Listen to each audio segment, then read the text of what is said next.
Hello everyone. Today we are going to start new chapter 4 Understanding Gender.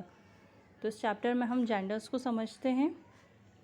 Let's begin. Given below is a list of tasks done by different family members. ये कुछ working tasks दिए हुए हैं जो आपके family members perform करते हैं. Cooking कौन करता है, Cleaning the house कौन clean करता है, आपके जो फैमिली क्लॉथ शॉप है तो उसमें कस्टमर्स को कौन अटेंड करता है, आपके एल्डर्स का ध्यान कौन रखता है, उनकी हेल्प कौन करता है, मार्केट से ग्रॉसरीज कौन लेके आता है, गेस्ट आते हैं अगर आपके घर पे कोई तो उन्हें कौन अटेंड करता है, और फूड और रिफ्रेशमेंट गेस्ट को कौन सर्व करता है. ये सारे वर्क्स दिए हुए हैं. तो आपके कौन सा फैमिली मेम्बर क्या टास्क करते हैं ये आप खुद देखिएगा. Father, mother, daughter and son, ये 4 फैमिली मेम्बर्स बताए गए हैं इसमें. Okay, now start with our topic gender social construct. Gender means क्या होता है, that specifies natural, physical and biological difference between a male and a female. जो male और फीमेल होते हैं उनके बीच में जो फिजिकल डिफरेंस होते हैं, बायोलॉजिकल डिफरेंस होते हैं, उनका जो नेचर डिफरेंस होता है, दैट स्पेसिफाइज जेंडर.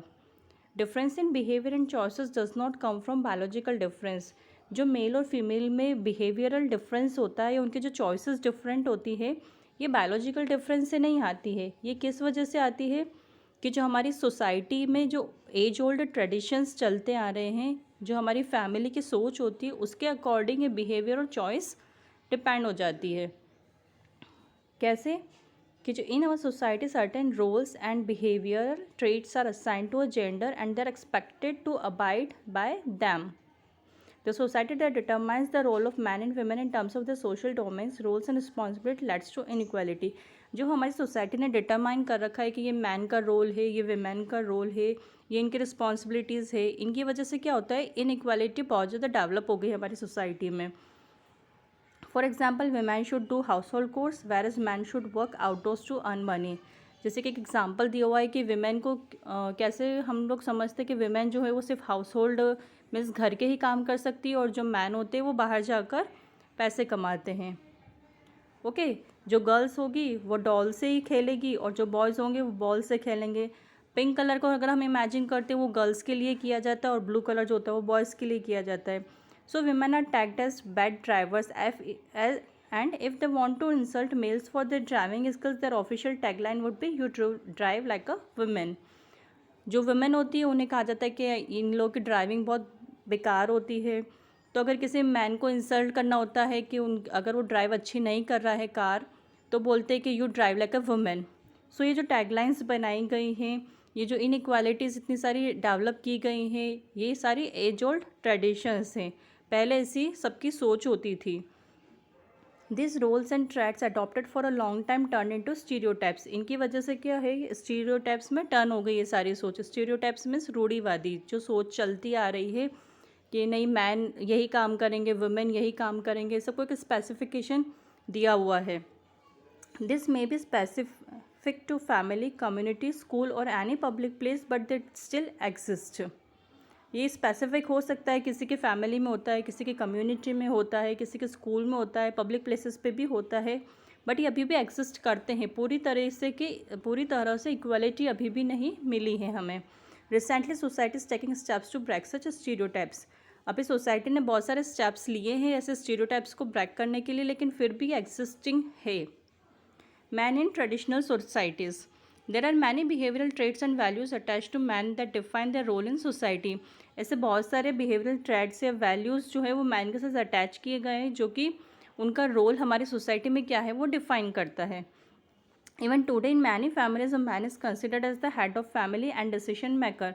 बहुत सारी फैमिलीज़ में अभी भी जो मैन होते हैं उन्हें ही head of the family member बताया जाता है, उन्हीं के डिसीजंस माने जाते हैं. कोई भी इशू होता है घर में तो डिसीजन किसका माना जाता है, जो मैन होता है उन्हीं के. जो मैन होते हैं वो ब्रेड अर्नर्स होते हैं फैमिली के, मीन्स जो पैसे कमाने वाला होता है वो घर में मैन ही होता है. इन अ सोसाइटी और community they hold a stronger position than women. So जो मैन की जो स्ट्रॉन्गर पोजिशन होती है सोसाइटी में रिलेटेड टू विमेन, वुमेन को इतनी ज़्यादा इंपॉर्टेंस नहीं दी जाती है. They are consider to be physically stronger. जो मैन होते हैं वो फिजिकली स्ट्रॉन्गर होते हैं ऐसा माना जाता है. सो ऐसा एक्सपेक्ट किया जाता है कि जितने भी लेबर इंटेंसिव वर्क है घर के अंदर या बाहर कम्युनिटी में भी, वो सारे कौन करेगा? मैन ही करेंगे। चाइल्डहुड से ही ये सिखाया जाता है, उन्हें ट्रेन किया जाता है कि उनके पास पावर ज़्यादा है, उनके स्ट्रेंथ ज़्यादा है। सो जितने भी हार्ड वर्क होते हैं वो सब मैन से कराए जाते हैं। उन्हें जो टॉयज़ दिए जाते हैं वो भी ऐसे बिल्डिंग ब्लॉक्स, कार्स, बॉल्स, इस टाइप के टॉयज़ बॉयज़ को दिए जाते हैं। तो ये जो बिहेवियरल एक्सपेक्टेशंस है, इनकी वजह से स्टीरियोटाइप्स डेवलप होता है और प्रेजुडियस भी। Such as boys should not cry, ऐसा बोला जाता है कि बॉयज़ क्राई नहीं करते हैं। ऐसा नहीं है, क्राई तो करते हैं बॉयज़ भी, लेकिन बोला जाता है ना ऐसे ही कि नहीं क्या लड़कियों के जैसे रो रहे हो, ऐसे बोलते हैं ना अगर लड़के रोते हैं तो ये सारी जो ऐसी बनाई गई है इनइक्वालिटीज़, ये गलत है। They should always show how strong and powerful they are. They are expected to have muscular bodies. उनकी muscular bodies होती हैं. These have also shaped how men must be at home and at work. Housework is not expected from men. Cooking and cloth designing are not considered as their field of work. So जो housework होते हैं अगर कोई man कर देता है तो उसको भी गलत माना जाता है कि अरे ये घर के काम कर रहा है, ये कुकिंग कर रहे हैं। तो इससे बहुत सारी ऐसी सोच अभी भी है बहुत सारी फैमिलीज़ में, जिन्हें लगता है कि नहीं, मैन को घर के काम नहीं करना चाहिए। विमेन इन ट्रेडिशनल सोसाइटीज़, अभी हमने मैन का देखा कि ट्रेडिशनल सोसाइटीज़ में मैन का बिहेवियर कैसा था और अब विमेन का कैसा है। Just like man, women's role, values and behaviour in a society is also defined by society. जैसे कि मैन का बिहेवियर सोसाइटी ने डिफाइन कर रखा है, वैसे विमेन का भी कर रखा है कि जो विमेन होगी वो बहुत डेलिकेट और सॉफ्ट होती है। ओल्डन टाइम्स में जो उनके वर्क होते थे वो सिर्फ डोमेस्टिक वर्क ही होते थे कि वो सिर्फ घर के ही काम करेगी, ऐसा उन्हें मेल से इन्फीरियर कंसिडर किया जाता था। उनके जो डिसीजन होते हैं वो रेस्ट्रिक्टेड होते थे कि वो किसी भी घर के कामों में या किसी के भी वो उनका कोई डिसीजन मैटर नहीं करता था। The main role of women was defined as being at home. So जो मेन रोल है विमेन का वो क्या डिफ़ाइन किया गया था कि वो घर पर ही रहेगी और घर के सारे काम करेगी। सो ये जो डिस्क्रिमिनेशन से जो ये भेदभाव किया गया, इनकी वजह से बहुत सारी मैल प्रैक्टिसेस डेवलप हुई हमारी सोसाइटी में, लाइक फीमेल इन्फेंटिसाइड, डाउरी, दहेज, गर्ल्स को बाहर एजुकेशन के लिए नहीं भेजना, ये सारी जो मैल प्रैक्टिसेस है ये डेवलप हो चुकी थी। They were raised with the mind set where they were suppose to take care and manage their household. उनका ऐसा एक माइंड सेट हो गया था कि नहीं, वो सिर्फ उन्हें ऐसा सपोज किया जाता था कि वो सिर्फ घर के ही ध्यान रखेगी और घर के ही सारे काम करेगी। उन्हें ऐसा शुरू से ही सिखाया जाता था कि अभी आप बड़े हो जाएंगे तो आपकी शादी हो जाएगी, फिर आप दूसरे घर चले जाएंगे। वहाँ पर भी उनका क्या रोल होता है, वो मदर बनेगी, वाइफ बनेगी, होम मेकर बनेगी, घर को मैनेज करेगी। सो उन्हें बहुत सारी ऐसी रेस्ट्रिक्शंस उनके ऊपर थी।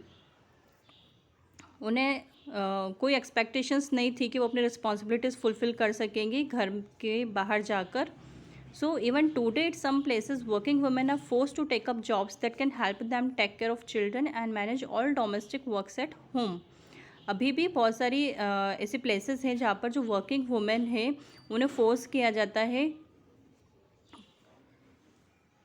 कि उन्हें वो लोग जॉब करें ताकि अपने बच्चों का ध्यान रख सकें और वो डोमेस्टिक वर्क को भी मैनेज कर सकें। Now read the conversation and answer the given questions. एक कॉन्वर्सेशन दिया है mister Saraswat and Mrs Saraswat का। मिस्टर सारस्वत जो है वो एक जॉब करते हैं ऑफिस में, और मिसेस सारस्वत जो है वो होम मेकर हैं। दोनों ही हार्ड वर्क करते हैं, दोनों की इनके 2 चिल्ड्रन हैं।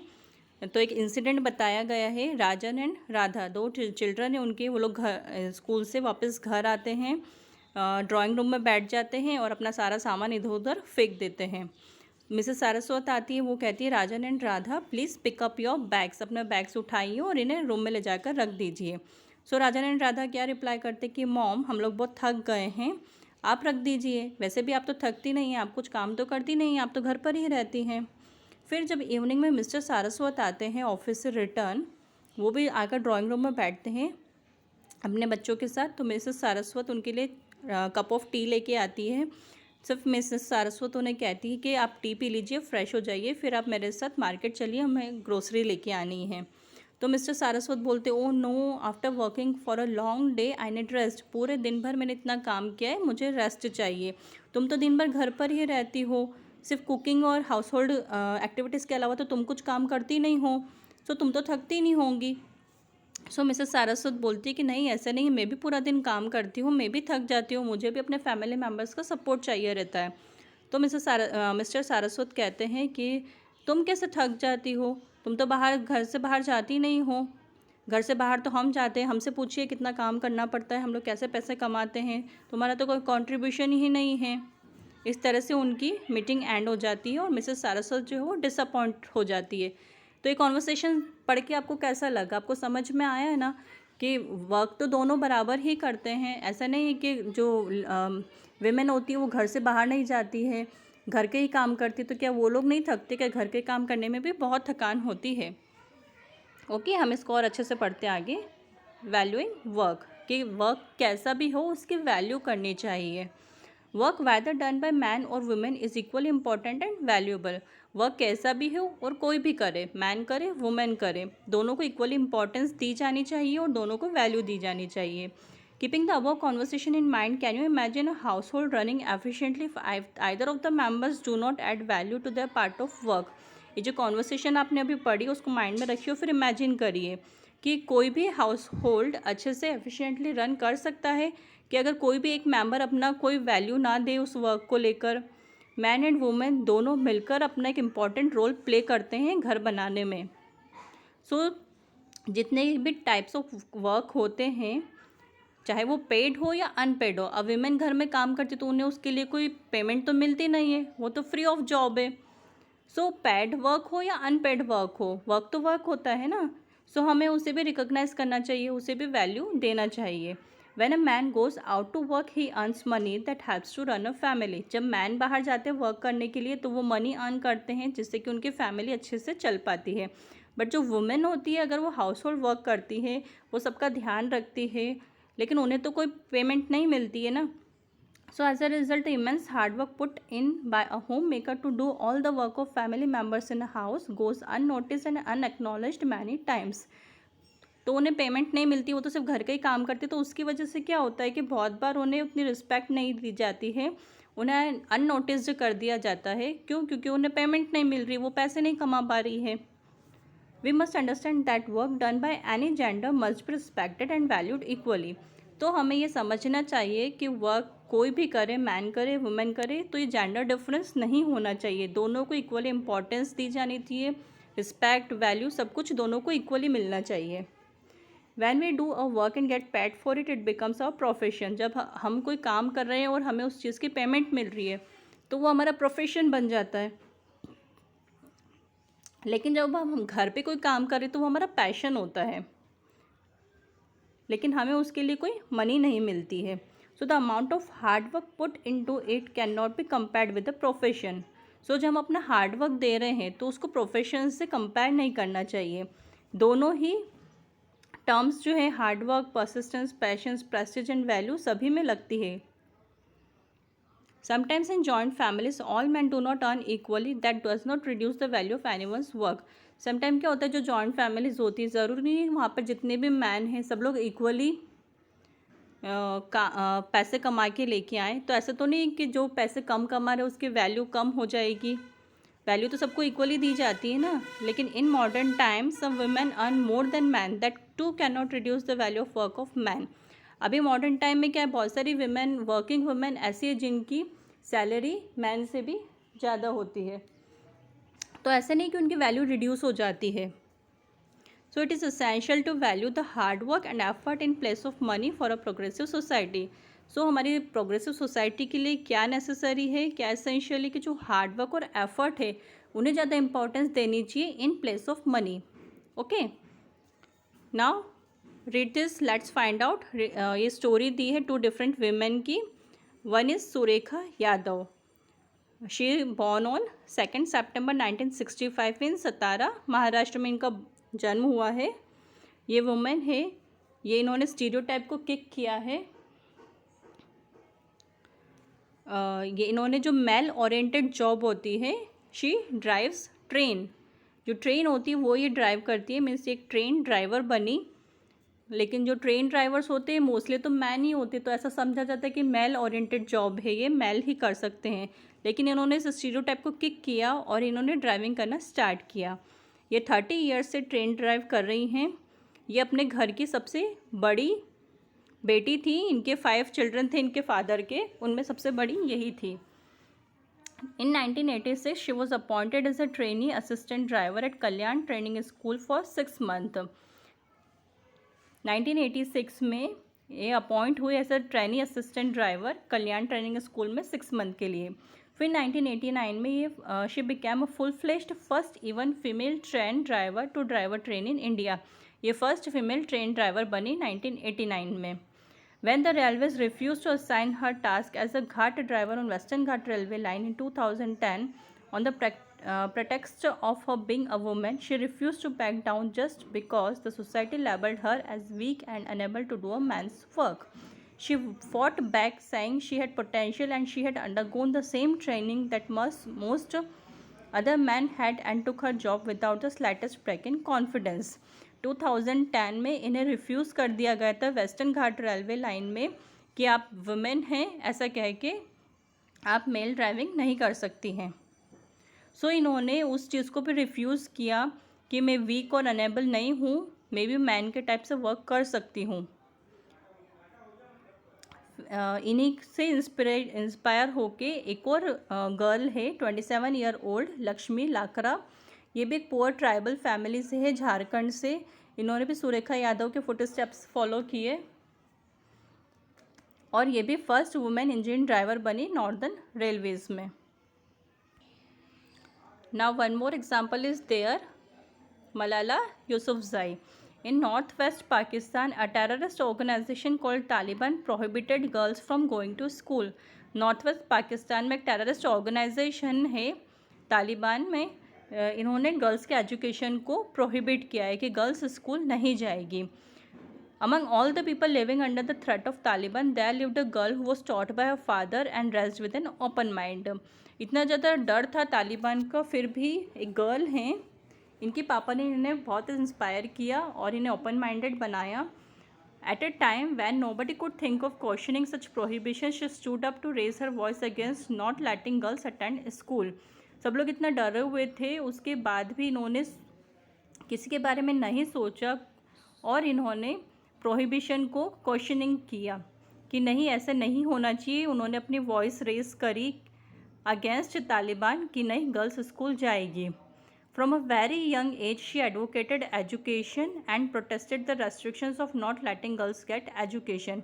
बहुत यंग एज में इन्होंने सब कुछ प्रोटेस्ट किया इन रेस्ट्रिक्शंस को। Almost at the age of 15, while returning from school, she was shot by Taliban gunmen in her head.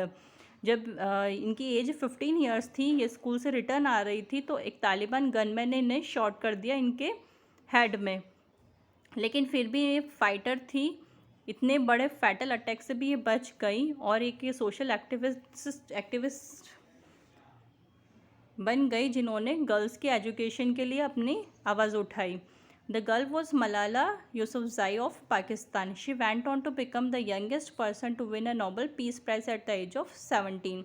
So at the age of 17 में इन्हें नोबेल पीस प्राइज़ भी मिला। Now women and equality. In the age-long patriarchal society, men and women had defined roles and behavior that gradually led to inequality. Women were discriminated based on their gender and were expected to stay at home to fulfill the role assigned for their gender. ठीक है, तो patriarchal society जो थी हमारी बहुत सालों पहले, वहाँ पर मैन और women के रोल्स डिफाइन किए हुए थे, उनके बिहेवियर्स स्पेसिफाई किए हुए थे, जिनकी वजह से बहुत ज़्यादा इनइक्वालिटी थी। वुमेन को डिस्क्रिमिनेट किया जाता था उनके जेंडर बेसिस पे कि वो लोग घर पे ही रहे।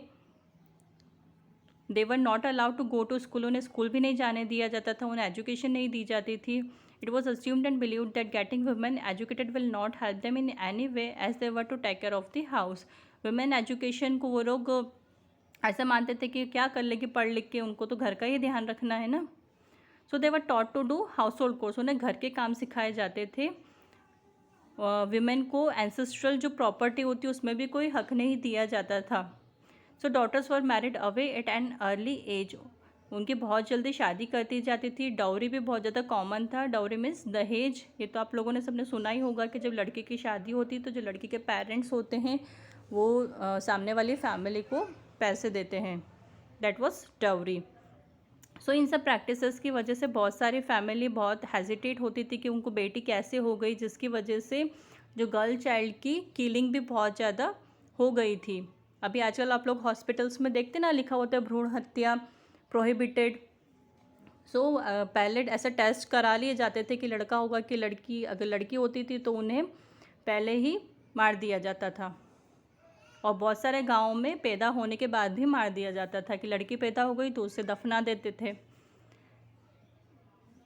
Education has made it possible for women not only start working outside but also realize their true potential by taking up jobs that were conventionally meant for men, such as running their business. With time, women have fought and struggled to get their rights to freely express themselves. But time के साथ साथ women ने बहुत ज़्यादा fighting करी, struggle किया, उन्होंने अपने राइट के लिए लड़ाई करी ताकि वो अपने आप को फ्रीली एक्सप्रेस कर सके, घर के बाहर जाके काम कर सके, एजुकेशन ले सके। सो ये जो डिस्क्रिमिनेशन था सोसाइटी से इन्हें हटा सके। Women in our country have seen a lot of oppression and restrictions, but with time, education has made it possible to begin a change that is gradually working to bring equality among women. So हमारी जो country है उसमें women's के ऊपर बहुत ज़्यादा restrictions थी, लेकिन विद टाइम के साथ एजुकेशन ने ये सब पॉसिबल कर दिया कि मतलब अभी भी बहुत सारी जगह इनइक्वालिटी है, लेकिन बहुत ज़्यादा इक्वालिटी तो आ चुकी है। Many social activists and change makers voiced out opinions against ill practices such as Sati and dowry. पहले जो ये प्रथा थी सती वाली और जो डाउरी वाली, इन सबको ख़त्म किया गया। गवर्नमेंट ने ऐसे बहुत सारे लॉज बनाए जिनकी वजह से सारी प्रैक्टिसेस ख़त्म हो गई। Our constitution states that there should be not be any discrimination based on gender. हमारे कॉन्स्टिट्यूशन में ये भी राइट दिया गया है कि जेंडर बेसिस पे किसी भी टाइप का कोई डिस्क्रिमिनेशन नहीं होगा। बहुत सारे लॉज बनाए गए हैं ऐसे कि विमेन को एंसेस्ट्रल प्रॉपर्टी में भी हक दिया जाएगा, उन्हें भी इक्वालिटी दी गई है कि जितना हक बेटे का होता है उतना ही बेटी का भी होगा। So despite the law such practices still exist and enlightened people of society are working to educate the masses and get justice for oppressed women. Governments changed in our country, but there have always been efforts made to bring about equality for women. Government तो change होती रहती है, लेकिन laws फिर भी बनाए गए हैं कि वुमेन इक्वालिटी मिले। Even today some families hesitate to send girls और women to work outside their homes. अभी भी बहुत सारी ऐसे फैमिलीज है जो हेजिटेट होती है कि हम गर्ल्स को बाहर पढ़ने के लिए भेजें या उन्हें जॉब करने के लिए बाहर भेजें। But government and many social workers have tried to educate masses and bring changes so that women can work outside their home. ये कुछ इनिशिएटिव्स गवर्नमेंट ने लिए हैं वुमेन के हेल्प के लिए कि आंगनवाड़ीज़ बनाई गई हैं, means child care centres open किए हैं बहुत सारी विलेजेस में जहाँ पर औरतें काम करती हैं। ऐसा लॉ बनाया है कि कंपलसरी होता है कि जिस ऑर्गेनाइजेशन में 30 वुमेन से ज़्यादा वर्क करती है तो उनके बच्चों को ध्यान रखने के लिए वहाँ पर डे केयर फैसिलिटीज़ दी जाती है। जो क्रैश फैसिलिटीज़ में वो होता है कि बहुत सारे ऑफिसेस ऐसे होते हैं जहाँ पर वुमेन वर्क करती हैं, तो उनके जो छोटे छोटे बच्चे होते हैं उनके लिए डे केयर्स बनाए जाते हैं कि वहाँ पर वो उनके बच्चों को छोड़ देती हैं, तो दिन भर वहाँ पर एक लेडी रहती है, वो उनके बच्चों का ध्यान रखती है। मिशंस बनाए गए हैं बेटी पढ़ाओ बेटी बचाओ अभियान टाइप्स के, जिससे कि एजुकेशन को लेके गर्ल्स में अवेयरनेस स्प्रेड हो। Though there have been changes in times, but still at many places boys and girls are raised with some set expectations in mind. इतने सारे चेंजेस हो चुके लेकिन फिर भी अभी भी लोगों की सोच ऐसी ही होती है कि नहीं ये गर्ल्स का है ये बॉयज़ का है, इस टाइप का लेके अभी भी ऐसी सोच बनी हुई है। They are asked to get involved in household chores that and help their mothers. They are asked to learn to stitch, sew and knit. They are expected to learn the work of kitchen, serve food when guests arrive and help in cleaning. अभी भी घरों में होता है कि बेटियां होती तो उनसे घर के काम कराए जाते हैं, उन्हें कहा जाता है सिलाई बुनाई सीखो। अभी भी गर्ल्स को टॉयज़ में क्या दिया जाता है, डॉल्स दी जाती है, उन्हें इंकरेज किया जाता है कि वो घर पर ही वो घर वाले खेल खेलें। सो गर्ल्स जो होती है वो वुमेन में ग्रो हो जाती हैं। फिर उनकी एक्सपेक्टेशंस क्या होती है उनसे कि वो घर का ध्यान रखें, हाउस होल्ड मैनेज करें, वो अच्छी ममा बने, अच्छी वाइफ बने एंड सो ऑन। सो जो qualities of being nurturing, patient and caring are assume to be a part of women's nature. ये वुमेन का नेचर होता है कि वो उनमें पेशेंस बहुत ज़्यादा होता है, वो अच्छे से केयर करती है सबकी। इन्हीं सारे नेचर्स की वजह से उन्हें नर्स वाली जॉब ऑफ़र की जाती है कि जो हॉस्पिटल में नर्सेस होती हैं, इन सब क्वालिटीज़ की वजह से उन्हें अपॉइंट किया जाता है। Similarly, women are expected to manage a household and do all domestic work along with the job they would like to pursue outside the house. तो वो घर के काम भी कर लेती हैं, वो बाहर के काम भी कर लेती हैं, वो सब कुछ मैनेज कर लेती है वुमेन। वो एक बैलेंस बना के चलती है कि वो प्रोफेशनल वर्क भी कर लेती है, उसके साथ साथ वो घर के काम भी करती है। So it is advise to take up jobs like teaching and lecturing. So उन्हें ऐसी जॉब्स ऑफर की जाती है, लाइक टीचिंग है तो स्कूल जाएंगी पढ़ाने, जैसे आपकी टीचर्स आती है ना, तो स्कूल में भी जॉब कर लेती है, फिर घर जाके अपना हाउस होल्ड भी मैनेज कर लेती है। Women's and girls are advise to take up arts and humanities instead of science. Women और गर्ल्स को क्या एडवाइस किया जाता है कि आप आर्ट और ह्यूमैनिटी वाले सब्जेक्ट चूज़ कीजिए इंस्टेड ऑफ साइंस, कि आप